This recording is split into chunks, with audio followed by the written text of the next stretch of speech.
ሰላም እንዴት ናችሁ? ውድ የአርሰናል ደጋፊዎች ድምፅ ተከታታዮች በያላችሁ በሰላማችሁ ብዛ በርካታ ስፖርታዊ መረጃዎችን ወደ እናንተ ይዘን መጥተናል። በተለይም እንግዲህ ክቫራትስኬሊያ ወደ አርሰናል የሚለው ነገር እውን ሊሆን እንደሚችል ታማኝ የዜና አውታሮች እየገለጹ ይገኛሉ። እኛና ሌሎች ስፖርታዊ መረጃዎችን ወደ እናንተ ይዘን መጥተን እስከ ፕሮግራማችን መጠናቂያ ድረስ አብራችሁን ቆዩ።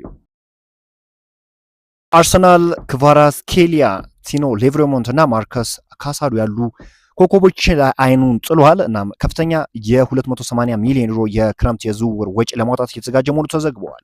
ካስቴሎ ሉኬባ ለማዘዋወር በፉክክር ላይ እንደሆነ ይታወቃል። አርቢ ሌዝቢች በፕሪሚየር ሊጉ ከፍተኛ ፍላጎት ምክንያት ከመልቀቂያ ውሉ በታች ለመሸጥ ክፍት ነው ተብሏል። በሞርጋን ሮጀርስ እና ክሪስቲያን ኮፋኔ ላይ ተጨማሪ ፉክክር ያለ ሲሆን በርካታ ትላልቅ ክለቦች ሁለቱንም ተጫዋቾች በቅርበት እየተከታተሉ ይገኛሉ። እንደ ቲምቶክ እና ፒቼስ ገለጻ ከሆነ አርሰናል የስብስቡን ጥልቀትና ጥራት ለመጨመር ኃይለኛ የዝውውር መስኮቶች ላይ ተዘጋጅቷል ተብሏል። በክረምቱ የዝውውር መስኮት ምናልባትም ያልተጠበቁ ዝውውሮችን ሊከውን የሚችልበት ሲቹዌሽን እንዳለ ነው እየተገለጸ የሚገኘው።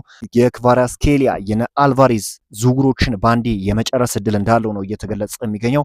በጣም መልካም የሚባል ዜና ነው ለአርሰናል ደጋፊዎች ዘንድ።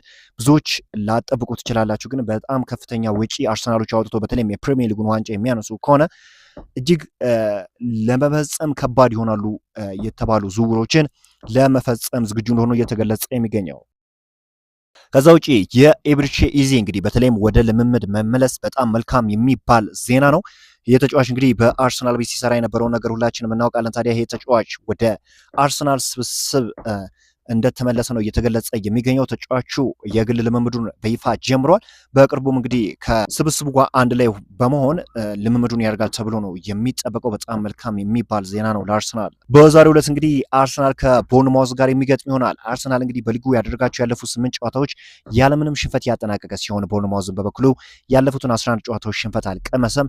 የአርሰናል ተጫዋች የሆነው ዲክላን ራይስ ቦርንማውዝ ላይ 5 ጎልና 2 አሲስት በማስመዝገብ ትልቅ የጎል አስተዋጽኦ ያለው ተጫዋች እንደሆነ ይታወቃል። አርሰናል በኤሚሬትስ ከቦርንማውዝ ጋር ተጫውቶ ጎል ሳያስቆጥር ወጥቶ አያውቅም። አርሰናል ባለፉት 6 ከቦርንማውዝ ጋር ባካሄዳቸው ጨዋታዎች ላይ 4 ማሸነፍ ሲችል በሁለቱ ሽንፈት ቀምሰዋል። አርሰናል እንግዲህ ራይስ፣ ዋይት፣ ሳሊባ፣ ማጋሌሽ፣ ሼንካፔ፣ ዙሜሜንዲ፣ ራይስ፣ ኢዜ፣ ማዱኬ፣ ዮክሬሽ በግምቱ ያሰላለፉ ውስጥ ይካተታሉ ተብሎ ይጠበቃል። ፔትሮቪች፣ ሄሚኔስ፣ ኔል፣ ሴኔሲ፣ ትሩፈርት፣ ስኮት፣ ክሪስቲ፣ ሪያን፣ ታቫኒር ኢድሊ እና ኢቫን ኔልሰን ቦርንማውዝ ግምታዊ አሰላለፍ ውስጥ ይካተታሉ ተብሎ ይጠበቃል።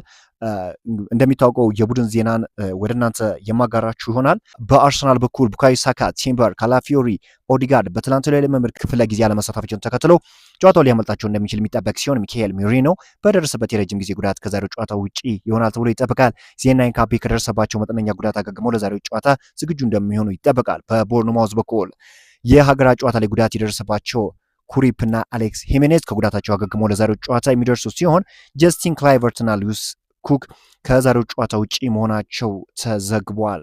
ለቦርንማውዞች እንግዲህ ለየትኛውም ተጋጣሚ በሚባል ደረጃ ከባድ የሚባል ተጋጣሚ ነው፣ ቀላል የሚባል ተጋጣሚ አይደለም እና ግምታችሁን አስቀምጡልኝ ማለት እወዳለሁኝ። አርሰናል የማሸነፍ ከፍተኛ የሆነ ፕሮባቢሊቲ እንደተሰጠው የሚታወቅ ጉዳይ ነው። በተለይም የዲክላን ራይስ ከቦርንማውዝ ጋር በሚያደርጋቸው ጨዋታዎች መጉላት ለአርሰናል ጥሩ የሚባል ነገር ነው።